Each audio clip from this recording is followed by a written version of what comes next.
Uh, what is the team doing now as they're heading around? What exactly are they trying to do? Well, at this moment, you're going to hear LOS, which is loss of signal. And that means that the spacecraft has gone just around the side of the moon where it's lost contact with Earth. So that's a big deal because that's sort of, a planned event. But then, they've got nothing else to do except look out the window, literally with their cameras and their eyeballs, and just observe the moon for the next, short period of time. But because of the way that the mission left Earth and the time it left, they will actually set the moon between the Earth and the sun, and you'll actually get a solar eclipse seen from the far side of the moon. So they'll be doing some scientific studies of that. Then eventually they'll come back around again, and you'll hear somebody say AOS, which is Right. acquisition of signal, and they'll be, people will be clapping a little bit and saying hello, and then they're on their way back to Earth. Okay.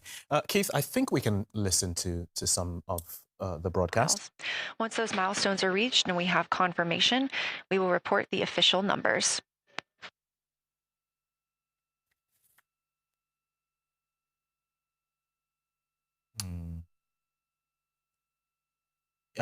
Keith, I don't know. Do you have any idea what's going on right now? They seem to have. Well, this is the thing. The whole idea is that we're not going to hear anything because we've gone behind the moon. Somebody will say we've lost signal. They'll confirm it, but there's pretty much Okay. nothing else all these people in the room can do except sit there and wait for, And wait. them to say hello again. Literally, that is what is going on. You're not going to get any data from the spacecraft. Just nothing.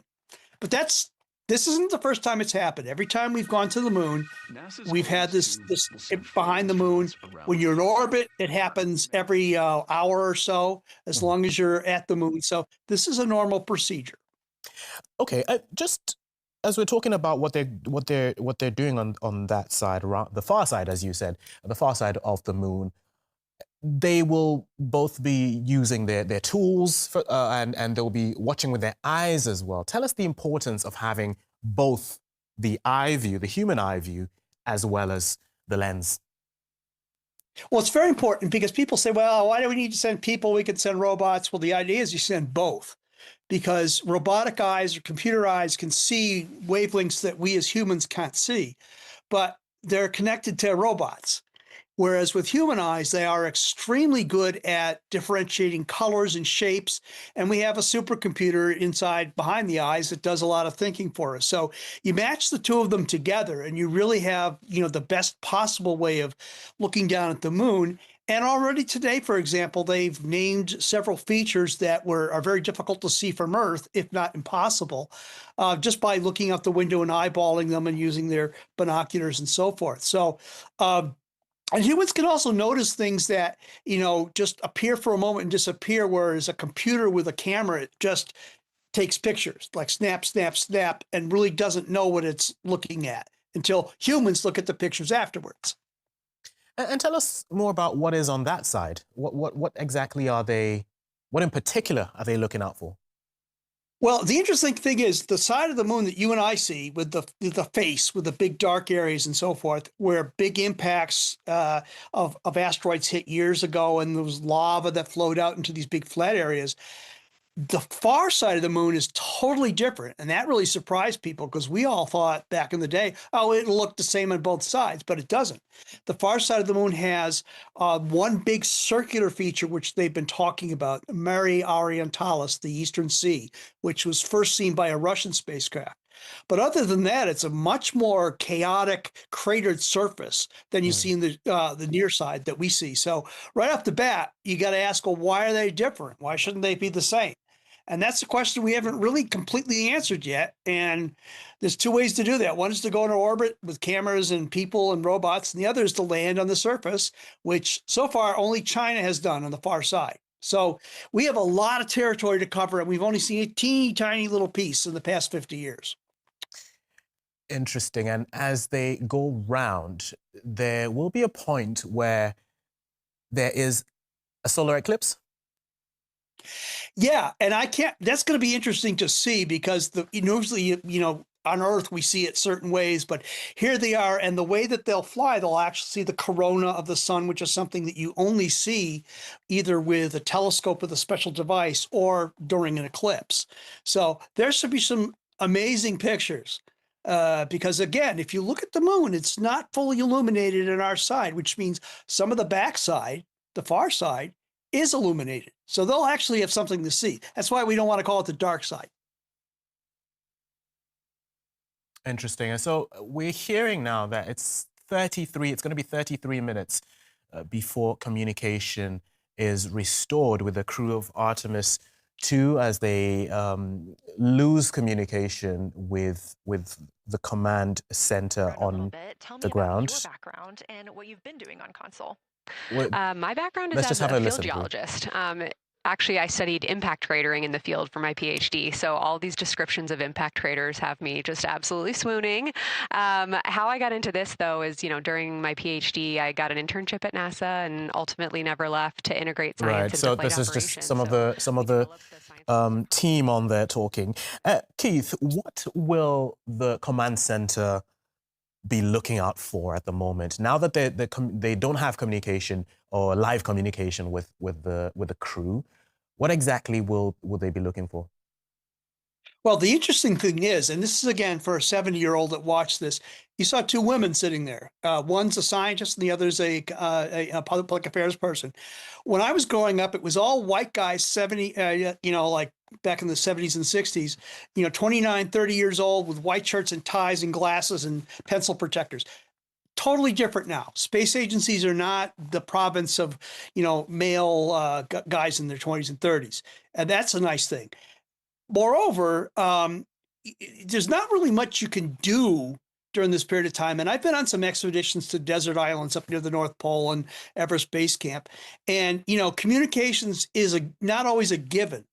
So sometimes, and I mean this kind of half seriously, they go around the backside of the moon and they're saying, God, I'm tired of talking to those people. Let's just look out the window. And, there's a bit to that, you're the only 4 people from this planet who are orbiting another world. You kind of would like to be able to just drink that in yourself without somebody saying, what are you seeing? What are you seeing? Interesting. And Keith, we're just looking at some images of, what this would look like. I'm just wondering as well, this is not unprecedented. Teams going, like you're saying, teams going to space and there being a break in communication for a period.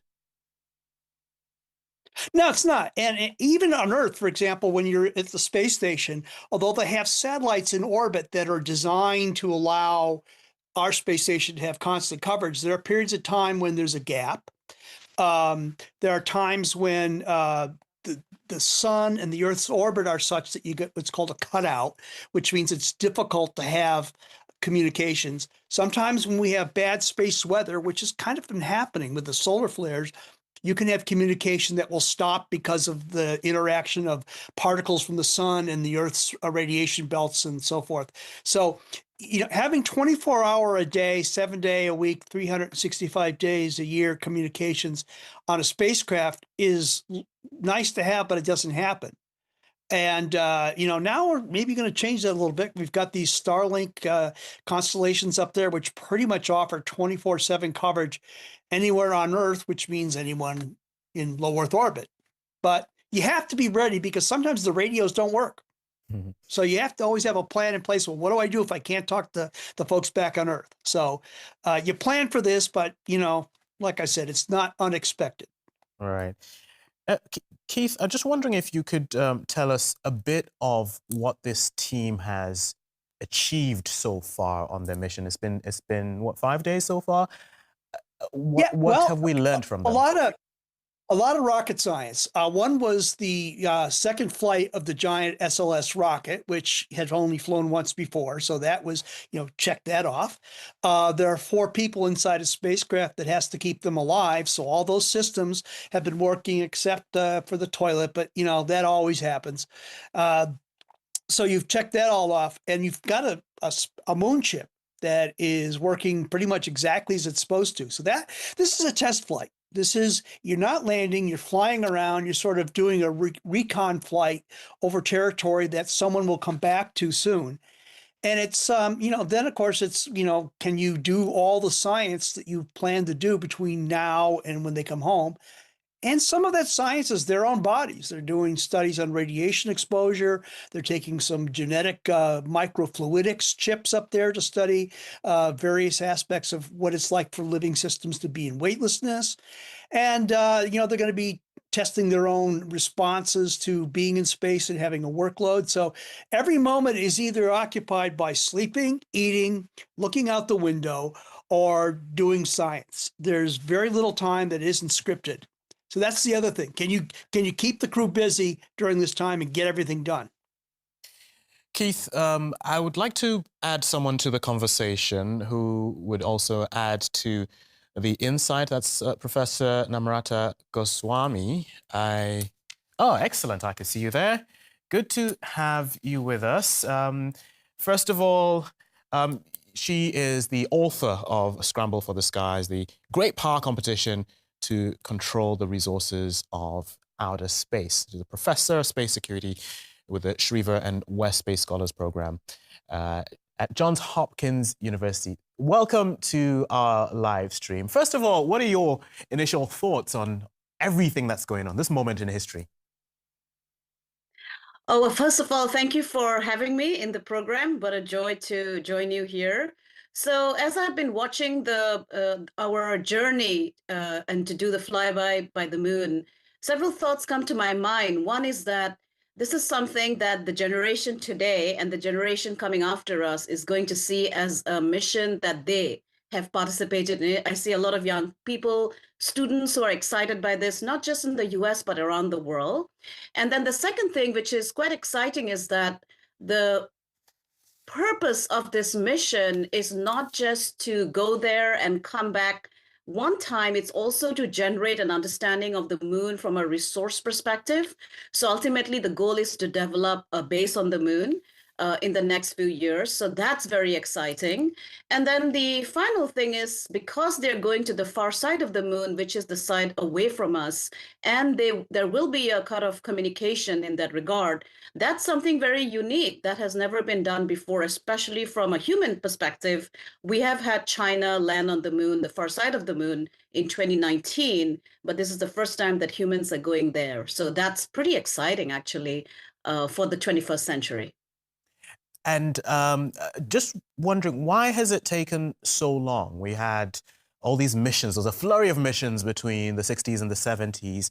And then there's this period where there was other space exploration, but the moon kind of wasn't with the kind of urgency we're seeing right now. I think it's because in the 1970s, the US, because of the enormous cost of the Apollo program, had canceled it and stopped it, saying that, well, we've achieved this and we've also won the race to the moon with the Soviet Union. I think what has taken it so long is because of the fact that several nations have since then established a very interesting narrative, which is something I like to highlight. So besides the Artemis mission that we are seeing today, in the 21st century, what has happened is that nations like China, India, Japan are talking about the moon from a very different technological challenge perspective. This is that we're not going to go to the moon for just a few days and come back like the Apollo mission did, but actually this time around, we are going to be able to establish a much more long-term presence on the lunar surface. So that's a very different sweep of technological challenges that you have to face. So then you'll have to ensure that you can support human life on the moon. Second, that you can actually build structure on the moon. That is something which the 20th century Apollo race did not achieve. And so in some sense, this particular movement to the moon started around 2007, 2008, with China's missions, for example, to the moon, and now followed by the Artemis program. So I think that is why it's taken so long, because the conceptualization of the moon as a place where you have resources like helium-3 for nuclear fusion, water ice, for rocket fuel and human sustainability, that's the kind of thinking that is inspiring the current movement to the moon. Let me bring back Keith Cowan, who's been with us on the conversation. Keith, you've covered, you've followed a lot of this, as you said, right from when you were young. Help us understand. A lot of people will look at this and think, these missions are costly. Why do we have to spend so much money on such a mission, sending people out? They do this orbit, they come back to Earth. What is the point? Well, it's interesting. I'm the oldest one in this conversation here, so I can remember when this was brand new. I can remember the first time the crews went to the moon, and this issue of, going around the moon and being out of touch. We were all nervous, like, oh my God, and then we come out, oh, they feel better.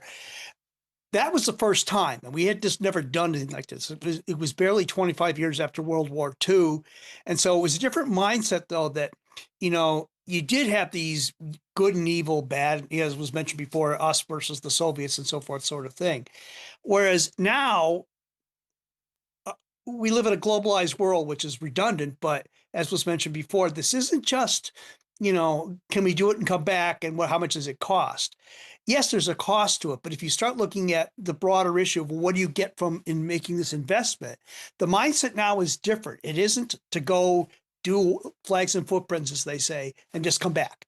Now it's to go there and start to build an infrastructure, maybe more than one base, as you I've been asked before. There may be more than one base there. China may have theirs in one place. We may have one in another. And on top of that, the interesting thing is it's not just countries anymore. You have at least two large companies.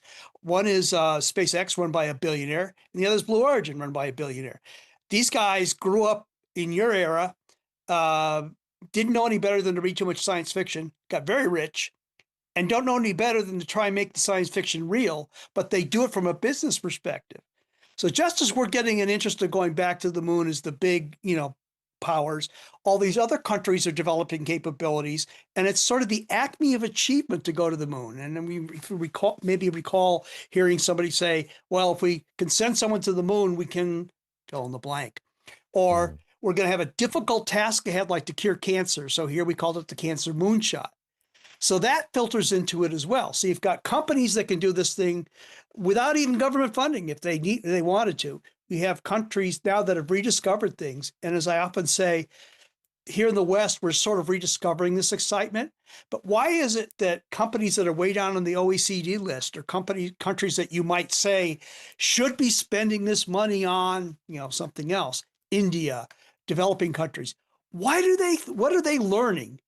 And what are they so excited by that we forgot here in the West and we're only rediscovering? So it's not a simple answer anymore. But to your very original question, we probably spend more money on bubblegum, pizza, pornography, bad paperbacks, Lord knows what else, and they don't really contribute much to anything.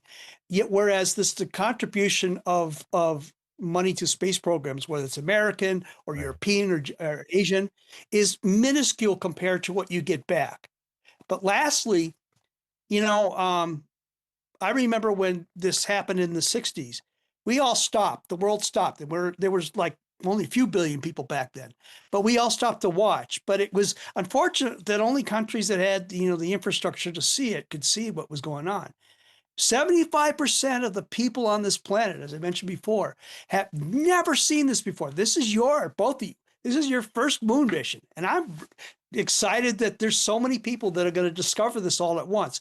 So we don't know what the impact's going to be. And to them, they're learning about the moon not as a place to go and conquer and come back. As was mentioned, we're learning it as a world we can go to and build upon, have commerce, mine resources, use them to expand humanity, go into other worlds. That's the real exciting thing. It's doing the same thing again for the second time, but differently. Right.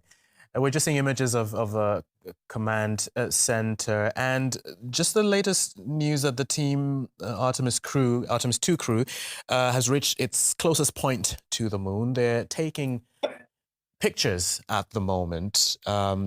We would like to hear from you watching the stream. Just send us your thoughts, questions on there. We've got Dima, who's just asked, when will we have contact with them again? From what I'm hearing, it's in another 20 minutes, if all goes well. And we have DJ Kobe Walker, who's asking, I don't know if either of you, Keith or Namrata, can answer this, but how did they get past the Van Allen and that's a radiation belt, a zone of energetic charged particles? What new tech has allowed them to safely traverse this area? They were going fast. They're shielding this. Yeah, that's the answer. They had shielding and they were going fast. And they also, you can angle the way that you go out so that you minimize your exposure. But now they're outside the Van Allen belts, and there's a different type of radiation you have to worry about because the protection of the Earth's magnetosphere is pretty much gone. So if there's this bad space weather storm, that could be much more of an issue than, if it happened here on Earth. So you're trading one thing for another. Earlier, we saw images of the crew in the capsule as they were moving. There's also the human element to this. There's the inspirational element to this. There's the emotional element to this. And Namrata, as you mentioned, this is not just a sort of US thing. The world is watching. This is sparking something. What are these different countries or elsewhere in the world? What are they looking at? What are they looking for?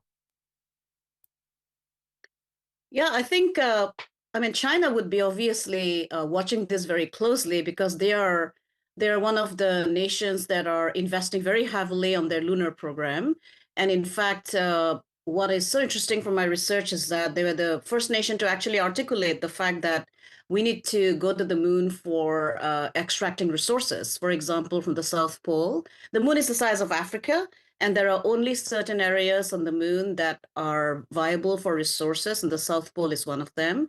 And so what they would be watching for is how is that communication infrastructure is being supported, because one of the things that China's lunar program did, which is very interesting, is that they actually have the capability to communicate with the far side with their relay satellite in Earth, Moon, Lagrange 2. So they can support missions that go to the backside of the moon, as they did with their Chang'e 4 and then subsequent missions, right? So they're watching that.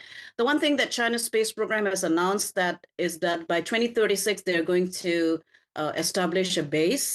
They've identified the South Pole Aitken Basin as the area, but they're going to zero in more on that. I think what India would watch for is the fact that India is a signatory to the Artemis Accords that enables a nation to then participate in the Artemis program. So India will be watching for the success of this because India has also announced its own lunar program. And what is most astonishing to me is that a nation that was actually very uncomfortable with very ambitious goals like lunar habitation has now announced that by 2040, India will also think about lunar habitation. Yep. So the whole narrative of this is very different from the Cold War. Now we have about 76 nations around the world with space programs. We have Japan, for example, with a pretty advanced space lunar capability. They landed on the moon and just was not successful in a very simple thing that their solar panel did not come out quite well. In their perspective, it is not a full success. But so this is going to be watched very carefully. Now, I think the long-term importance of this mission is not just that you can send humans back and then do the flyby. I think what nations will watch for is that, okay, the question you asked, how cost effective is this? How can we then build lunar infrastructure that includes communication, ground infrastructure, as well as rescue if something goes wrong? How do we build that in a way that is sustainable? So one of the things that India's lunar program showcases that you can build a lunar capability for a very limited sum of $75 million with a launcher, a lander, and a rover. But sending humans, the cost, of course, goes up. So I think that's why this program will be watched very carefully, because the moon is now being seen as a strategic real estate that enables a nation to get that experience on another celestial body and then learn from that to then go out further. Because we forget that the International Space Station is built by us. So the moon is actually that natural satellite, that natural celestial body that enables us to learn much deeper. So they'll be watching very carefully because they have lunar programs of their own. Okay, I'll take a few more questions from the chat in just a second, but just while we're still on that point, there seems to be this race to stake a claim on the moon. We're not getting along entirely on Earth, and there's a possibility we wouldn't get along in space either on the moon. I'm just wondering, I think you mentioned the Artemis, the agreement. Not everybody's aligned with that kind of agreement, and other countries have their own plans. Explain how that's going, either of you. Well, there's the Artemis Accords, which is interesting. A friend of mine, Mike Gold, came up with the name. Yes, we're Star Trek fans, and it came from a Star Trek movie. But the idea has been to sort of try and build upon other international treaties so that you could have norms of behavior and common interest and so forth. So far, what the Artemis Accords have embraced has stayed away from some of the politics that some of us really maybe don't agree with. That you really, in my opinion, the moon is the common heritage of all humanity, and we ought to be treating it that way. The Artemis Accords seem to be doing that way. But the interesting thing about this all is, again, the moon is something that any society can aspire to go, and for every person who wants to go is a valid reason to go there, and it shouldn't be constrained by going and grabbing things. There will be some issues with territory, and some of that is a bit of an issue, and I don't know how you can quite figure that out yet, but when you do put a base at the bottom of the moon, South Pole, you have a reactor. Keith, I might just have to interrupt you there. Let's just listen in. In 12 minutes and 26 seconds. Again, this is approximately 40 minutes loss of signal while they are out of reach of the deep space network. Right now, they are imaging or attempting to image lofted lunar dust. Throughout our coverage, we've talked a lot about the science and engineering behind today's lunar flyby, but we also spoke to the... Keith, sorry, maybe you could comment on that or just carry on, yeah?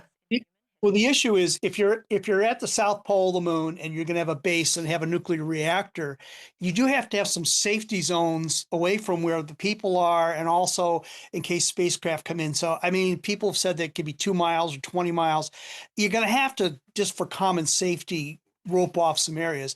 But we have experience. If you look at Antarctica, they've managed to keep that going through the international treaties and so forth for well over half a century.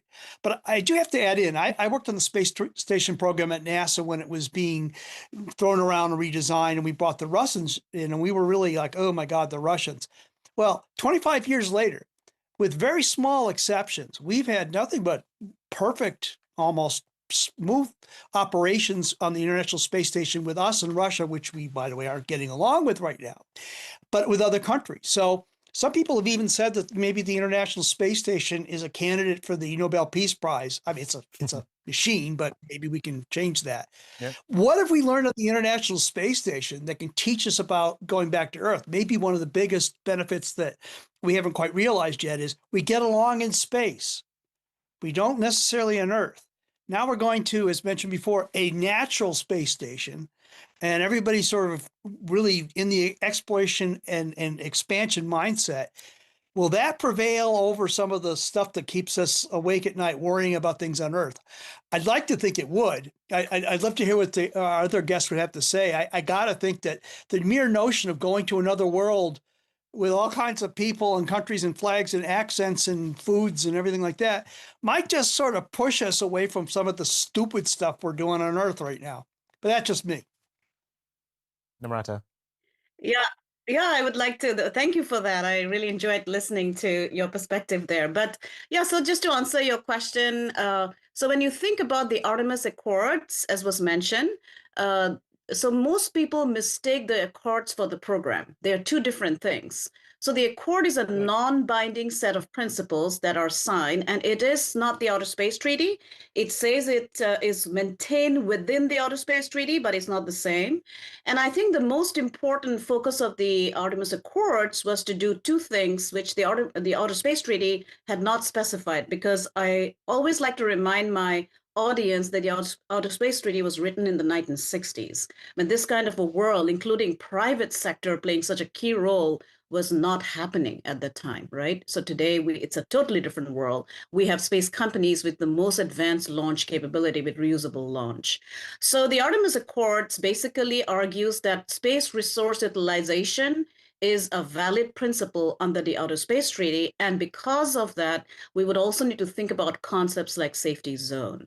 Now, interestingly, China has announced their own set of organizational structure. They haven't come up with something as similar to the Artemis Accords, but they do talk about theirs as an integrated structure of hardware building and partnership.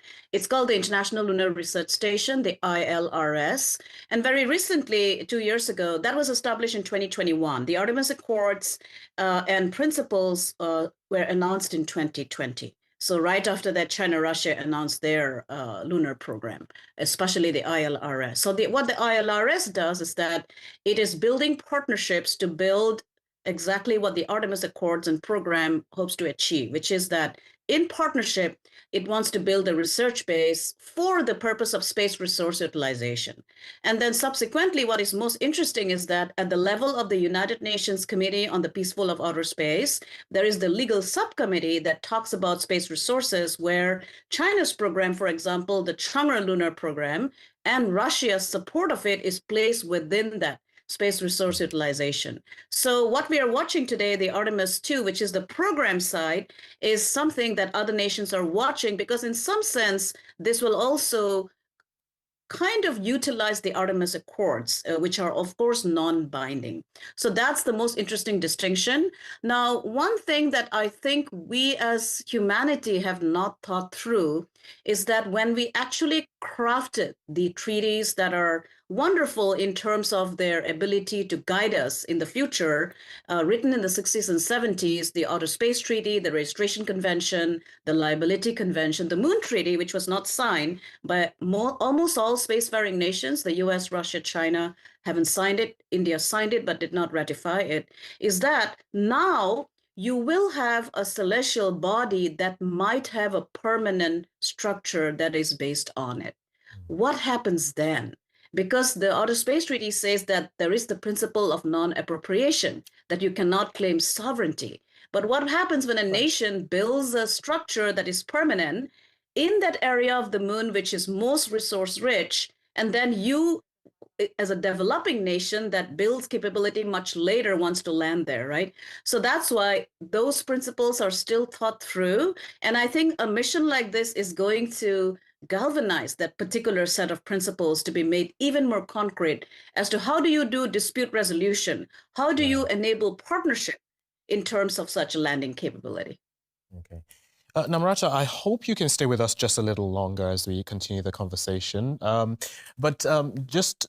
Just a quick update. We're under 7 minutes left of the blackout, communications blackout. The crew can talk to each other on board the spacecraft, but not to command.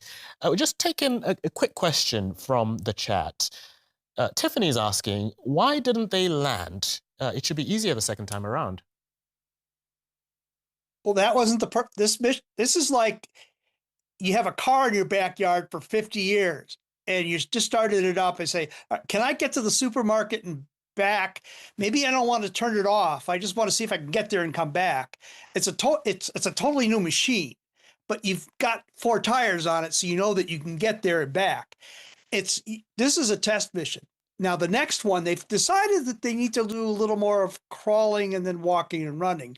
So the next mission was going to be a landing. Now they said, wait a minute, we want to try and go back a bit to the Apollo mindset where you just build upon each successive thing, like China's doing, by the way.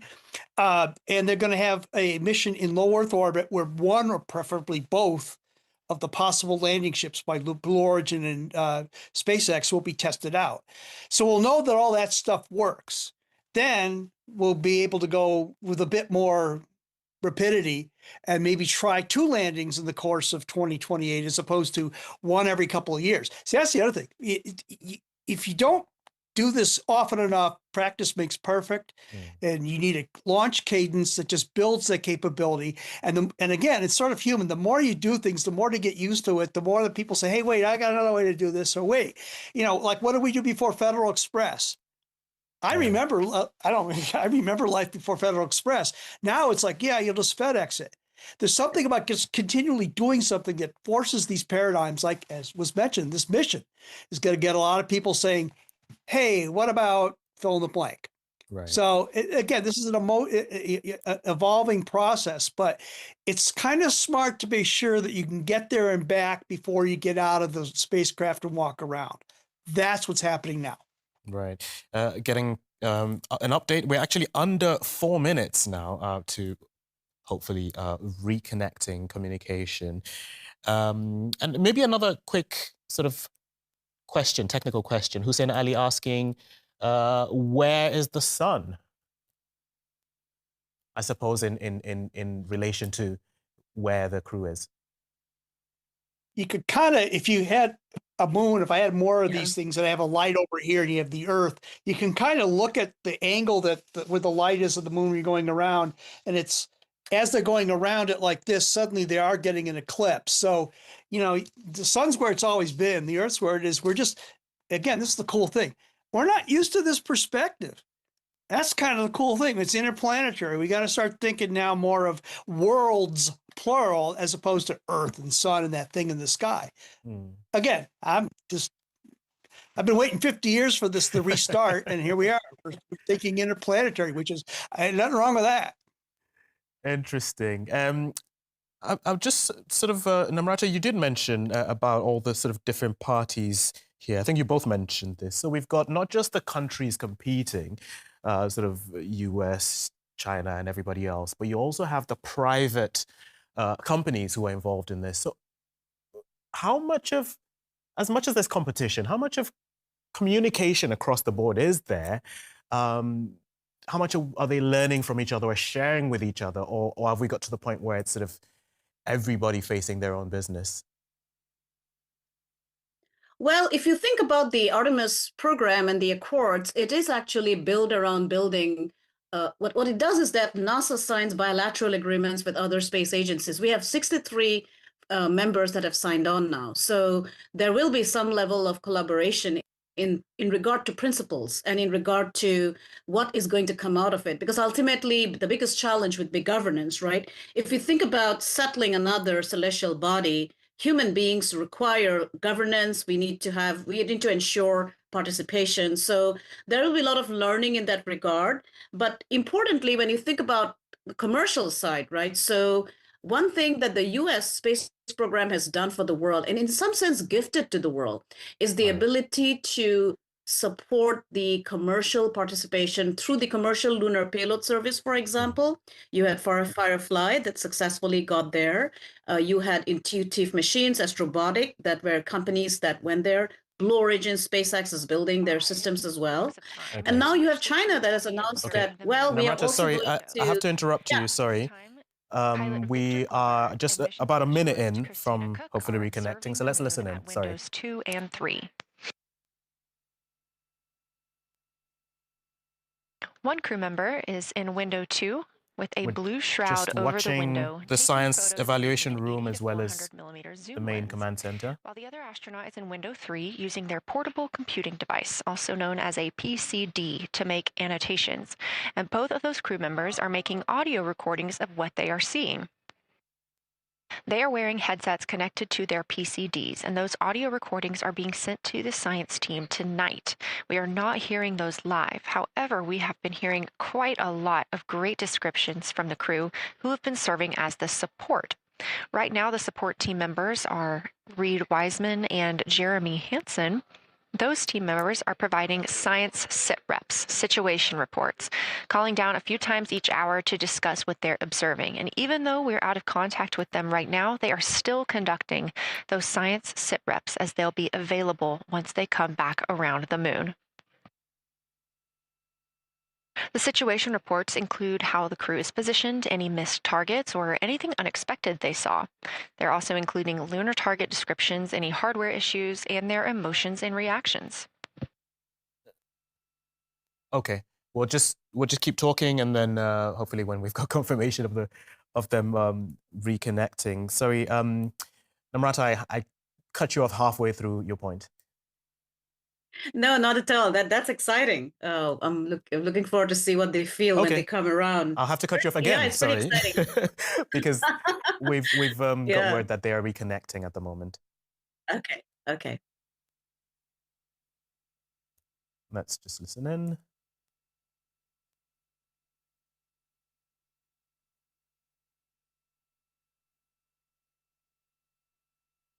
Okay, I can see some applause there. Yeah. They like to be restrained. You don't, it's like the movies, they jump up and down, but NASA's very, Yeah, I noticed that too because SpaceX and others are very excited, right? But this is very different with NASA. yeah, Quite interesting. yeah, yeah, that's just the way we were. You just sit there and do your thing and, Yeah, because Intuitive Machine and Astrobotic, they were like absolutely so excited when they're right. But it's different. It's the private space sector. So yeah. well, hopefully that'll rub off. Minute loss of signal during which the crew was flying behind the moon, out of contact with anyone on Earth. Okay, we're within a minute of this getting the signal back. They may get some backscatter. They may get part of a signal. That usually happens when it bounces off the surface in a weird way. But we're literally 1 minute away from getting what I guess would be a solid comms lock or AOS, Yes, they acquisition have signal. confirmed preliminary contact with the crew. Cool. All right. Keith, what does that mean? Preliminary contact. What does that mean? And does that do you get a sense everything is going according to plan? It's a handshake, as they say. First of all, the system here on Earth, the Deep Space Network, and the spacecraft will say, "Oh, we see each other." Then you'll reestablish communication. Then it'll open up full bandwidth, and you'll hear them, "Hey, how you doing?" and all that. From Orion, after the loss of signal, Orion has come back around the other side of the moon, and that little crescent that you see is Earth, over 252,000 miles away.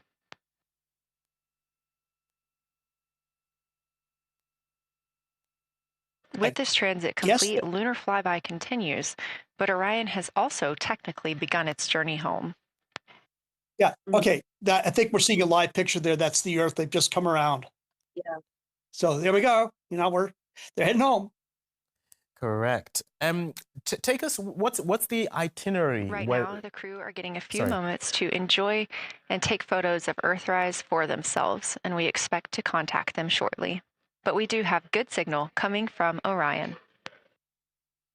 Yeah, again, you got to let them. I mean, they're doing the selfies. I mean, you just got to give. They're 4 human beings are doing what any other human being would do, and that is just drinking in the moment because you're never going to get to do it again. Hopefully, a TikTok dance. And so, how long Which does is that? probably the younger. Yeah. Go ahead. Sorry. No, go ahead. Sorry. I said, which is what the younger generation would look to, right? So using all kinds of different communication channels. Yeah.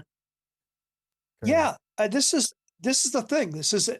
We're going back again, a whole different generation, not just new, but different way of looking at the world, taking things in. I think we're seeing astronauts now back on the other side of the moon and in We've got images contact from with inside the us on spacecraft Earth. now.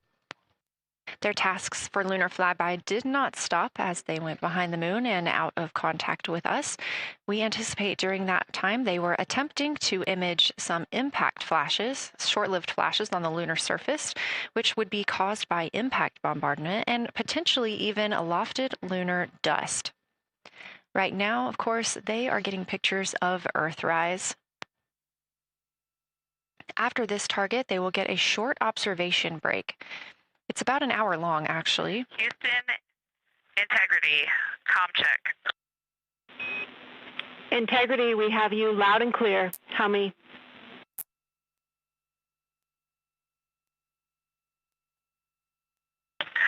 Houston, we have you the same, and it is so great to hear from Earth again. To Asia, Africa, and Oceania, we are looking back at you. We hear you can look up and see the moon right now. We see you too. When we burned this burn towards the moon, I said that we do not leave Earth, but we choose it. And that is true. We will explore, we will build ships, we will visit again. We will construct science outposts. I don't think they're having a problem we will communicating. do radio astronomy. I mean, you see We will 4K found video companies. here. I think We they will just bolster don't have the loop industry. hooked up properly. We will inspire. But ultimately, we will always choose Earth. We will always choose each other. But this makes me wonder. So if you think Integrity about from the Earth, our single system, fragile and interconnected. We copy. Those of us that can are looking back. Sorry, we were just listening into the crew there. I believe that would have been Christina Koch, along with the rest of her crew. We copy. Victor Glover, Reed Wiseman, and Jeremy Hansen on board. Sorry, Namrata, go ahead. Yeah, so what I was saying is that when we are thinking about the missions and activities to come, like resource utilization, going to the far side, this also means that NASA and the US will have to build very serious infrastructure for lunar capability, right? So which means you'll have to have relay satellites, you have to have lunar communication capability. Most importantly, you will have to develop cislunar, Earth, Moon, space situational awareness. If you're thinking about scaling up and building a base, right? So the very fact that we had to have a communication cutoff means that we will have to now think through, especially for the U.S. space program, to build that communication infrastructure to the far side of the moon, so that we do not have to go through this cutoff. Because I'm thinking of a scenario in the future where if something happens and you need to respond to anything that doesn't work, you will have to have very good communication. So I think NASA is starting to think about it. For example, a lunar time zone, a lunar internet infrastructure. But as we discussed, these are very interesting and different missions from the Apollo era. These are about building permanent settlement and permanent capability, space mining, lunar resources. So we are only seeing the beginning. It's pretty exciting, actually. So we'll also learn. We'll learn from the challenges from this. Exciting times, and we're taking questions from TikTok and YouTube, including Nolan485, who's asking the very crucial question. I'm interested in the partially broken toilet. You know what? Yeah, I worked on the shuttle program back in the day, and I remember the third shuttle flight. And I was listening to the communications before it went out to the public. And, I mean, even on that mission, they had problems. I've had friends who've flown who said, it's a great day when the bathrooms are working. All I can say is I've been on expeditions to the Arctic and there's three things you kind of want to have: a nice place to sleep, good food, and if you're lucky, a toilet facility that is not primitive, but usually you end up using the backup system. But, I mean, if that's what I told my grad advisor once, if I had to go up there and do that, if that's the price to go into outer space, give me a diaper. And I would say that, and I would say that every move to the unknown world, be it on Earth or be it in space, are people who came before us. They never had the everything working, right? It was hard. It was difficult when you go to new areas. So space is similar. I mean, on Earth, when we came, for example, in the US, when you went out to the famous Oregon Trail, if you think about our history, it was very hard. So it's but it's a good question to ask, since because of the fact that these are challenges that faces human adventure to any different area, and out in space, we'll face everything that we face on Earth in building infrastructure and capability. Right. And from TikTok, Italo Brutalo is asking, when will they come back? Keith. I'll be back Friday. So what's the they're coming home now? I mean, yeah, when they're heading actually back, what's the sort of itinerary? What exactly do they do on the way back? Pretty much everything they did on the way out, except in reverse, to a certain extent. They've got experiments now that, they also have a lot of things to relay back to Earth that they did while they were on the far side. And also, preparing for, they have to pack everything back up again. Their seats are in a configuration right now to aid them in looking out the windows in cislunar space. As we come back to Earth, they'll have to redo the couches, pack everything back up, and then get ready for reentry, which is I guess the word is dynamic, coming back at 25,000 miles per hour, thousands of degrees right behind your head. So they've got to prepare for that. And then, it's time for the hardest part, which is the public affairs and parades. That's always stressful. Hmm.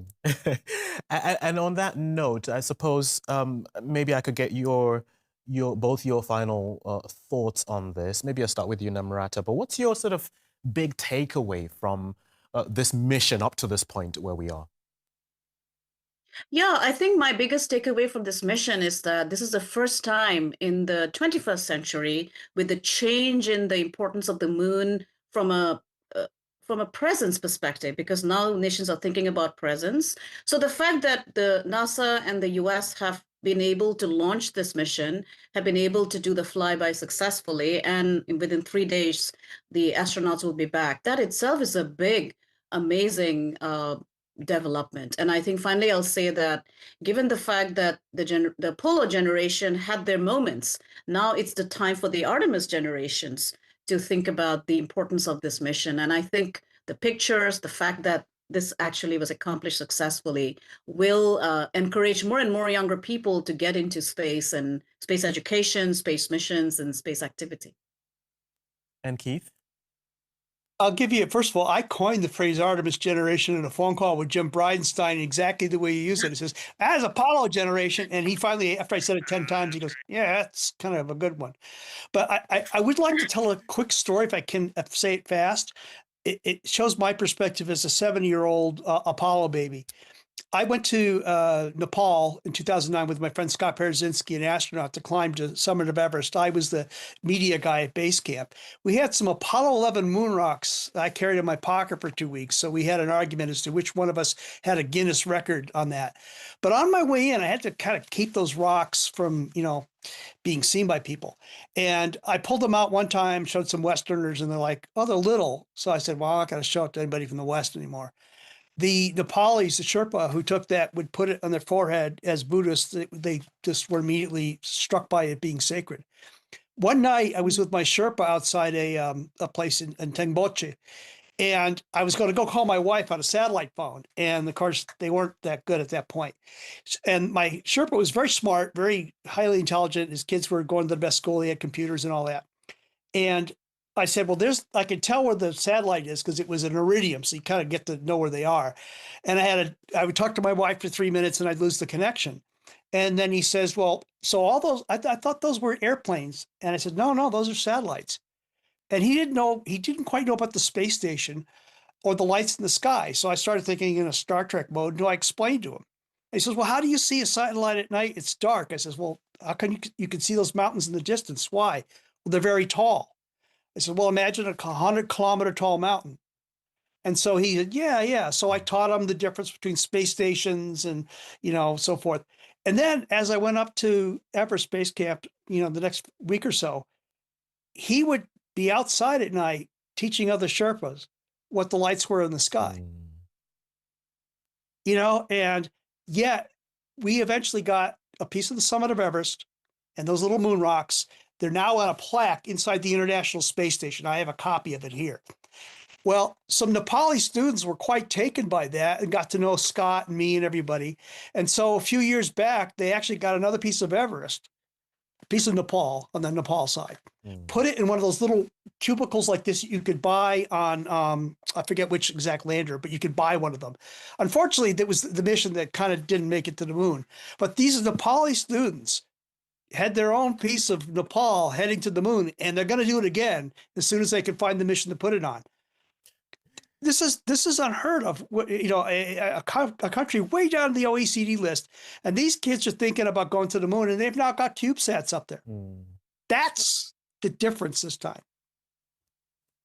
Excellent way to wrap it up, and it's been fascinating following the conversation, but also the images we're seeing, witnessing history unfold just before our eyes. Thank you very much to Professor Namrata Goswami, as well as to Keith Cowing for your expertise and for just taking us through so clearly. And to you watching on TikTok and on YouTube, we appreciate your company and your comments as well. It's been a pleasure. All the best, and stay with DW.